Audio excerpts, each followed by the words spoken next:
রহমতুল্লাহি ওয়া বারাকাতুহু।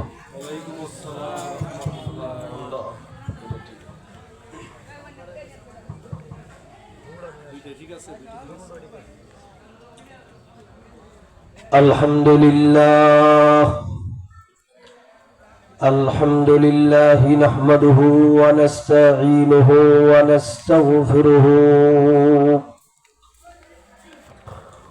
ওয়া নু'মিনু বিহি ওয়া নাতাওয়াক্কালু আলাইহি ওয়া নাউযু বিল্লাহি মিন শুরুরি আনফুসিনা ومن سيئات أعمالنا من يهده الله فلا مضل له ومن يضلله فلا هادي له ونشهد أن لا إله إلا الله وحده لا شريك له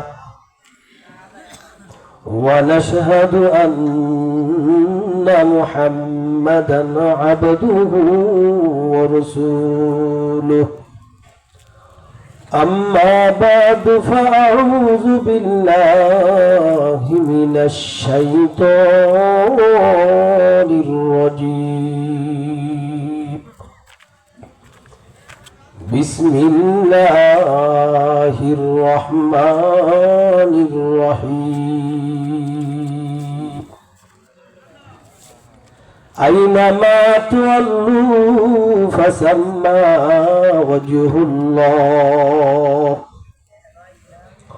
وقال رسول الله صلى الله عليه وسلم إن الجنة تشتاق إلى 5 نفر تالي القرآن وحافظ اللسان ومطعم الجيان ومكسي العريان وصلى على حبيب الرحمن أو كما قال عليه الصلاة والسلام সকলের মহব্বতের সাথে দুরূদ ইব্রাহিম পড়ি। اللهم صل على محمد وعلى آل محمد كما صليت على إبراهيم وعلى آل إبراهيم إنك حميد مجيد اللهم بارك على محمد وعلى آل محمد كما باركت على إبراهيم وعلى آل إبراهيم إنك حميد مجيد बुजुर्गी को नहीं हमको जरूरत गुलाम अपना बना हमको खुदाया मेरे सावा तेरे बंदे बहुत है तेरे सावा मेरा मौला नहीं है ला इलाहा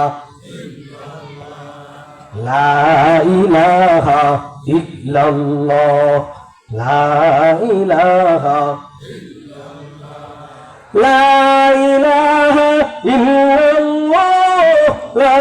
इलाहा इल्लल्लाह ला इलाहा इल्लल्लाह ला इलाहा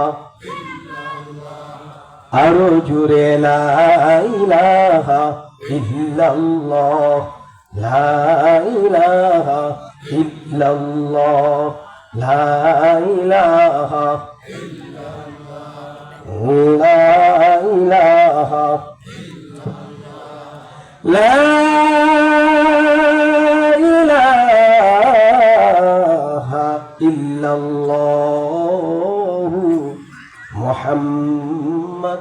রাসূলুল্লাহ সাল্লাল্লাহু আলাইহি সাল্লাম সাইয়্যিদুনা ওয়া মাওলানা মুহাম্মাদুর রাসূলুল্লাহ সাল্লাল্লাহু আলাইহি ওয়াসাল্লাম আল্লাহু হাজিরি আল্লাহু নাজিরি আল্লাহু শাহিদি আল্লাহু মাঈ।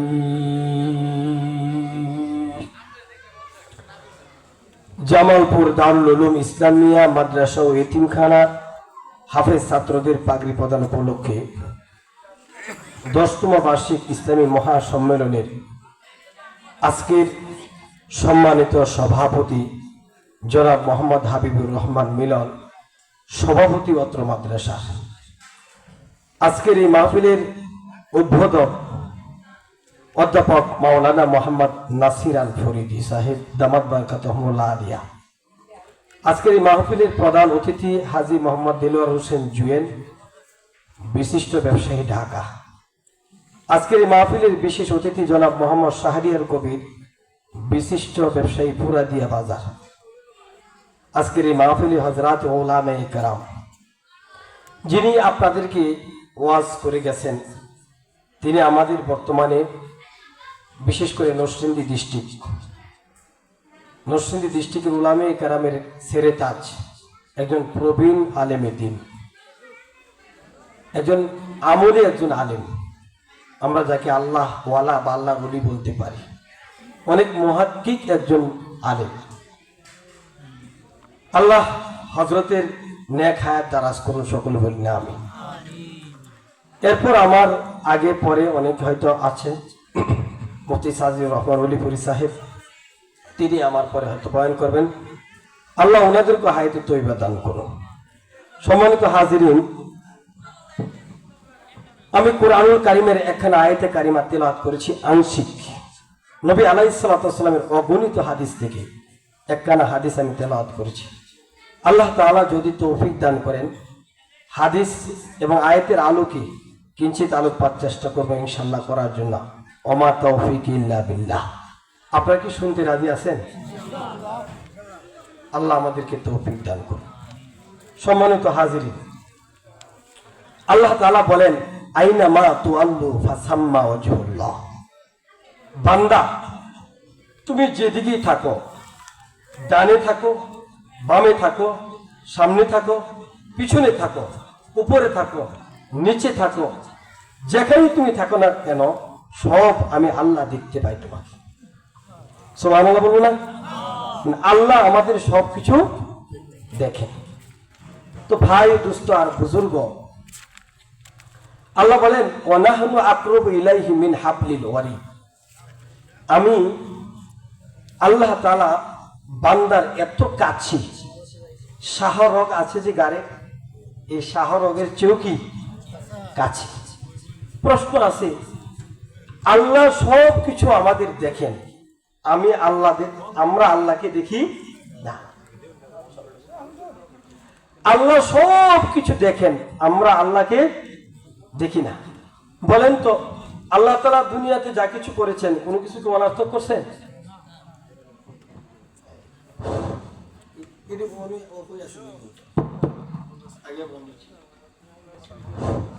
সম্মানিত হাজিরিন, আল্লাহ বলছেন, ওমা খালাকাতুল জিন্না ওয়াল ইনসা ইল্লা লিয়াবুদুন। আমি মানুষ এবং জিন জাতিকে সৃষ্টি করেছি আমার ইবাদতের জন্য। প্রশ্ন আছে, ইবাদতের জন্য যদি আমাদেরকে সৃষ্টি করে থাকে, তাহলে খাওয়া ইবাদত না, ঘুমানো ইবাদত না, প্রস্রাব পায়খানা করা ইবাদত না, এগুলি কি ইবাদত বলে? ইবাদত না। অথচ এগুলো কি ইবাদত। কেমনে? সত্যিকারের একজন মানুষ যদি আল্লাহ পাকের ইবাদত করে ইখলাসের সাথে, তাহলে তার ঘুমও ইবাদত, প্রস্রাব পায়খানাও ইবাদত। হ্যাঁ, সে যা কাজ করবে সকল কিছুই কি ইবাদত, সত্যিকারের মানুষ। তাহলে আমরা প্রাথমিকভাবে ধরতে পারি ইবাদত দুই প্রকার। ইবাদত দুই প্রকার। আমি আপনাদেরকে শেখানোর জন্য, জানার জন্য বলছি। আমার একটা তবিয়ত, আমি আজকে 5-6 বছর যাবত কোনো আলোচনা করি না। ওই আসমানের উপরে জমিনের নিচের কথা, বিভিন্ন বানানোর কথা, এগুলো আমার স্বভাব না আর কি। ক্লাসের মধ্যে যিনি ক্লাস করে এরকম বলি বোঝানোর জন্য। তাহলে প্রস্রাব করা ইবাদত, পায়খানা করা ইবাদত, নিদ্রা যাওয়া ইবাদত, এগুলোও কি ইবাদত। ইবাদতের নিয়ত যদি হয়, অর্থাৎ ইবাদতটা কয় প্রকার? দুই প্রকার। একটা ইবাদত হলো বেজাল ইবাদত, আর একটা হলো নির্বেজাল ইবাদত। একটা বেজাল আর একটা নির্বেজাল। যদি নির্বেজাল ইবাদত হয় তাহলে সত্যিকারের একজন মানুষ, আল্লাহ রাসূল সাল্লাল্লাহু আলাইহি ওয়াসাল্লাম বলেন, কোন মানুষ যদি ঈশার নামাজ পড়ার পরে শুয়ে যায় জামাতের সাথে, অর্ধেক রাত্র পর্যন্ত যে ইবাদত করলে সওয়াব হইতো, এতটুকু নেকি তার আমলনামায় দান করা হবে। আল্লাহর নবী বলেন, বাকি অর্ধেক রাত্র কোন ব্যক্তি যদি ফজরের নামাজ জামাতের সাথে পড়ে, বাকি অর্ধেক রাত্র ইবাদত করলে যে নেকি হবে, এই নেকিও তার আমলনামায় দান করা হবে। তাহলে ইবাদতের নিয়তে যদি রাতের বেলা ঘুমায়, তাহলে ঘুমটাও কি তার ইবাদত। তা ইবাদতটা যে কোনোভাবে করলে ইবাদত হবে না, ইবাদতের একটা মন মানসিকতা আছে। ইবাদতের একটা মন আছে কি, আল্লাহকে মালিকানা অধিকারী সাব্যস্ত করে, আল্লাহকে মালিকানার অধিকারী সাব্যস্ত করার নাম কি? বিধানের নাম হলো ইবাদত। অর্থাৎ আমার হায়াতের মালিক আল্লাহ, মৌতের মালিক আল্লাহ, রিজিকের মালিক আল্লাহ, সুস্থতার মালিক আল্লাহ, ক্ষমতা দেয় আল্লাহ, ক্ষমতা ছিনিয়ে দেয় আল্লাহ। সমস্ত কিছু আমার আল্লাহ ছাড়া আর কোনো উপায় নাই। আল্লাহ ছাড়া আমার আর কোনো উপায় নাই। আল্লাহকে যদি বান্দা এমনি ভাবে মালিকানার, সম্পূর্ণ মালিকানার দাবি করে যে আল্লাহ ছাড়া আর কোনো উপায় নাই, এই মনোভাব নিয়ে যদি সে ইবাদত করে, তাহলে তার প্রস্রাব ইবাদত, নিদ্রা যাওয়া ইবাদত, খাওয়াও ইবাদত, যা করে সকল কিছু ইবাদতে গণ্য হবে। এটা হলো নির্বেজাল ইবাদত। আল্লাহকে মালিকানা অধিকারী সাব্যস্ত না করিয়া যদি কোরআনও পড়ে, নামাজও পড়ে, রোজাও রাখে, হজও করে, যাকাতও দেয়, দানও করে, দাওয়াতে তাবলীগের কাজও করে, আল্লাহকে মালিকানার অধিকারী না বানাইয়া যদি এগুলো করে, নামাজ পড়লে ইবাদত হবে না, রোজা রাখলে ইবাদত হবে না, ইকরাম করলে ইবাদত হবে না, তাবলীগ করলে ইবাদত হবে না। মনে করতে হবে সব কিছু আল্লাহই পারে। কে পারে? কোন থেকে কোনো কিছু হয় না, সবকিছু কার থেকে হয়? আল্লাহ থেকে হয়। আল্লাহকে মালিকানার পরিপূর্ণ অধিকার সাব্যস্ত করার নাম কি? ইবাদত। আল্লাহকে পরিপূর্ণ মালিকানার সাব্যস্ত যদি না করি, তাহলে আমার এই ইবাদত হবে কি? বেজাল ইবাদত। বেজাল ইবাদত সবকিছু করলেও আল্লাহর কাছে কিছু পাওয়া যাবে না। এখন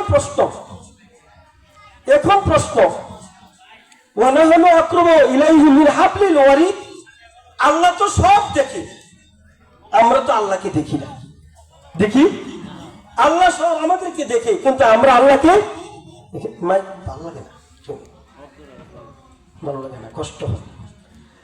আমরা আল্লাহকে দেখতে পাই না, আল্লাহ আমাদেরকে, আমার কথা বুঝে আসছে দোস্ত? বুঝতেছেন? আল্লাহ আমাদেরকে দেখে, আমরা আল্লাহকে দেখি না। দেখি না কেন? আল্লাহকে দেখি না কেন?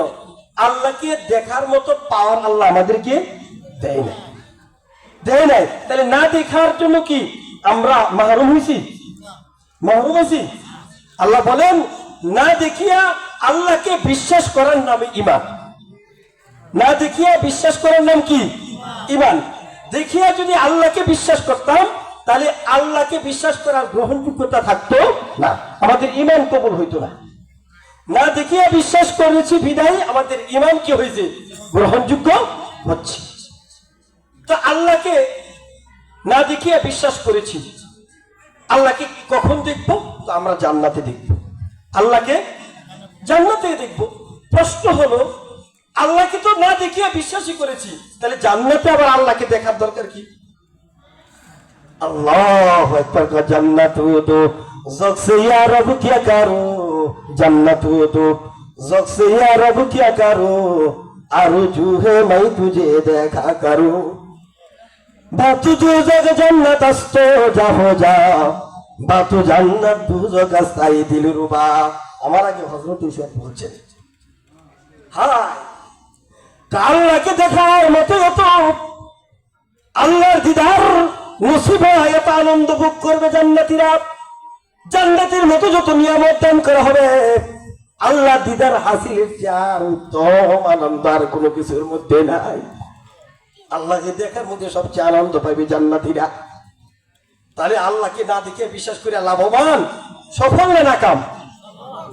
সফল। সুতরাং আল্লাহ আমাদেরকে দেখতেছে, আমি আল্লাহকে বা আমরা আল্লাহকে দেখি না। আল্লাহ যে আমাদেরকে দেখে, এই কথা সবাই বিশ্বাস করি তো? বিশ্বাস করি তো? এই বিশ্বাসটা আবার দুই প্রকার। এই বিশ্বাসটা কয় প্রকার? দুই প্রকার। একটা হলো ঘুমন্ত বিশ্বাস, একটা হলো জাগ্রত বিশ্বাস। বিশ্বাস কয় প্রকার? দুই প্রকার। আল্লাহ আমাকে দেখে, আমি আল্লাহকে দেখি না।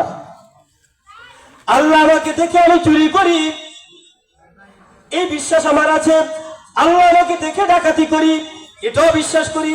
আল্লাহ আমাকে দেখে দুর্নীতি করতেছি, আল্লাহ আমাকে দেখে নামাজ পড়ি না। আল্লাহ আমাকে দেখে আমি সুদ খাই, আল্লাহ আমাকে দেখে আমি ঘুষ খাই। আল্লাহ দেখে এটা বিশ্বাস করি, চুরিও করি, ডাকাতিও করি, নামাজও পড়ি না, দুর্নীতিও করি। তাহলে আল্লাহ আমাকে দেখে, এই দেখাটা হলো ঘুমন্ত বিশ্বাস। সত্যিকারে যদি আল্লাহ আমাকে দেখে, বান্দা নামাজ কাজা করতে পারে না, চুরি করতে পারে না, ডাকাতি করতে পারে না, আর হাজামি করতে পারে না, দুর্নীতি করতে পারে না, সুদ খাইতে পারে না, ঘুষ খাইতে পারে না, বেপরদা করতে পারে না, গুনাহ করতে পারে না, মানুষকে কষ্টদায়ক কাজ দিতে করতে পারে না। পারে কিনা? পারে না। কেন? আল্লাহ তো আমাকে দেখতেছে, আল্লাহ তো দেখতেছে, নাফরমানি কি করবো? এই বিশ্বাসটা আমরা করতেছি, কিন্তু এই করাটা হলো বিশ্বাসটা হলো ঘুমন্ত বিশ্বাস। এই বিশ্বাসটা কি বলেন তো? আমাদের সকলকে যখন মুমিনদেরকে জিজ্ঞাসা করবেন যে আল্লাহ কি দেখে, বলবে তো আল্লাহ দেখে। তো তুমি চুরি করো কেমনি? এই বিশ্বাসটা হলো বান্দার ঘুমন্ত বিশ্বাস। আপনারা তো এক্সাম্পল দিলে বুঝবেন বেশি। বড় একটা বাউন্ডারি বাড়ি, দারোয়ান রাখছে গেটে। কেন দারোয়ান রাখছে? দারোয়ানকে বলছে যেন কোনো চোর ডাকাত এই ঘরের ভিতরে না যাইতে পারে। এখন দারোয়ানও রাখছে, দারোয়ান যে সময় গেটের মধ্যে রাখছে দারোয়ান পাহারা দেওয়ার জন্য। দারোয়ান ঘুমাইতেছে, কি করতেছে? চুর চুরি করতেছে, ডাকাতি করতেছে। বলেন তো এই দারোয়ান রাখা বাড়িওয়ালা সফল না নাকাম? নাকাম, ব্যর্থ। পাহারার জন্য রাখছে কিন্তু সে ঘুমাইছে। আমার আপনার বিশ্বাস যদি ঘুমন্ত হয়, ঘুমন্ত বিশ্বাসের অধিকারীরা আল্লাহ দেখে এটা বিশ্বাস করে, এটা ঘুমন্ত বিশ্বাস। ঘুমন্ত বিশ্বাসের অধিকারী চুরি করতে পারে, ডাকাতি করতে পারে, দুর্নীতি করতে পারে, সুদ খাইতে পারে, ঘুষ খাইতে পারে, জিনা করতে পারে, সব পারে। পারে কিনা? তাহলে দেখাটা দুই নাম্বার, দুই প্রকার। একটা হলো ঘুমন্ত বিশ্বাস, আরেকটা হলো জাগ্রত বিশ্বাস। এবার জাগ্রত বিশ্বাস কাকে কয়? জাগ্রত বিশ্বাস যার আল্লাহ আমাকে দেখে বিশ্বাস আছে, তার নামাজ কাজা হবে না, সে দুর্নীতি করতে পারে না, সে চুরি করতে পারে না, ডাকাতি করতে পারে না, মানুষের আইল কাটতে পারে না। পারে? আল্লাহ তো আমারে দেখে, আল্লাহ তো আমারে দেখে। আহা, আইনামা তুআল্লু ফাসাম্মা ওয়াজহুল্লাহ। জানে তো আল্লাহকে দেখা যায়। हक हजर में सजर में जदर देखते हूँ मैं, तू है तू हो, तू है तू हो, तू है तू। আল্লাহ গো, হজরের মধ্যে দেখি, পাথরে দেখা যায় তোমারে, গাছের মধ্যে পাতার মধ্যে তোমারে দেখি, ডানে দেখি তোমারে, বামেও তোমারে দেখি, সামনে তোমাকে দেখি, পিছনেও তোমাকে দেখি, উপরেও তোমারে দেখা যায়, নিচেও তোমাকে দেখা যায়। কিভাবে নাফরমানি করি, আল্লাহ তোমাকে দেখতেছে। জাগ্রত বিশ্বাস। হযরত ইউসুফ আলাইহিস সালাম, জুলেখা ইউসুফকে বড় ভালোবাসত। হযরত ইউসুফ আলাইহিস সালামকে নির্জন একটা কামরায় নিয়ে জুলেখা প্রস্তাব দিল, ও ইউসুফ, আজ তোমার সাথে আমি জিনা করাম। নাউজুবিল্লাহ। ইউসুফ আলাইহিস সালামকে নির্জন স্থানে নিছে, কামরায় নিয়ে জিনা করবে। ঠিক এই মুহূর্তে কামরার এক কর্নারের মধ্যে একটা মূর্তির ছবি দেখা যায়। ইউসুফ আলাইহিস সালাম বললেন, এটা কি? এটা আমার মাবুদ, নাউজুবিল্লাহ, আমি তার পূজা করি, সে আমাকে ইজ্জত দান করে রিজিক দেয়, নাউজুবিল্লাহ, সে আমাকে ইজ্জত দান করে আমাকে খাওয়ায়। তো ওই জিনিসটা ডাকতে রইল জুলেখা। ইউসুফ আলাইহিস সালাম প্রশ্ন করে, জুলাইখা তুমি কেন ডাকতেছ? সে তো খাইতো জানে না, সে তো খাইতো জানে না, বাধাও দিতে পারে না, তারে ডাকো কেন? ডাকো কেন? জিনা করলো তো সে বুঝবে না, বাধাও দিতে পারবে না, তো ডাকো কেন? তার সামনে তো জিনা করলে সে বাধা দিতে পারবে না, তো ডাকো কেন? তো জুলেখা ইউসুফকে বলে, ইউসুফ শুনে রাখো, আমি যার পূজা করি সে বাধা দিতে পারবে না, দেখেও না, শোনে কারিগর তার চক্ষুগুলো এমন ভঙ্গিমা বানাইছে যেন ওই জিনিসটা, ওই মূর্তি আমাকে দেখতেছে, এজন্য আমার লজ্জা লাগে, লজ্জা লাগে।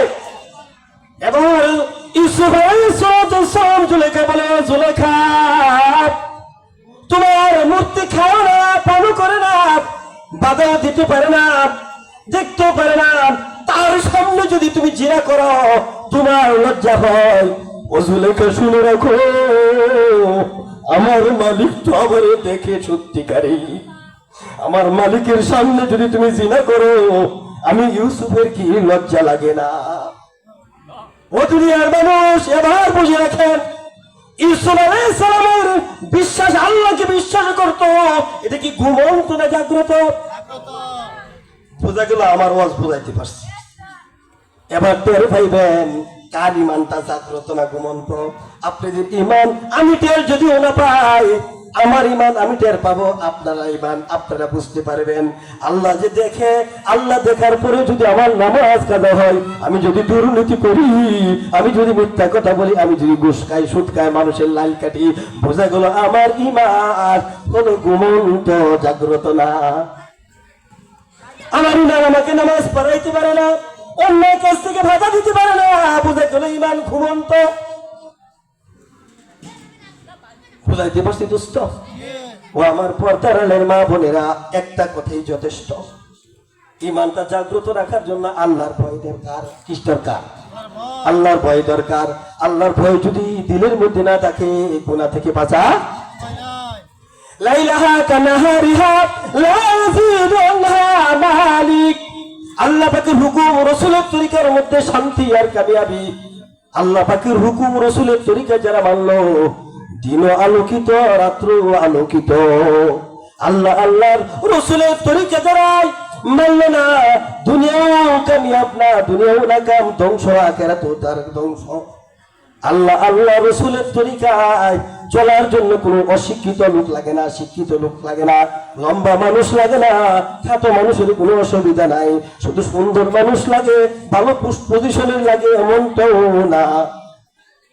আল্লাহ আল্লাহ রাসূলের তরিকায় বাতায় দিয়েছে, ধনী মানুষও আল্লাহ আল্লাহ রাসূলের তরিকায় চলতে পারে, গরিব হোক, অসহায়, অশিক্ষিত হোক, যেমন যত ধরনের পজিশন হোক না কেন, আল্লাহ আল্লাহ রাসূলের তরিকায় চলা সকলের জন্যই সহজ। ঠিক কিনা দোস্ত?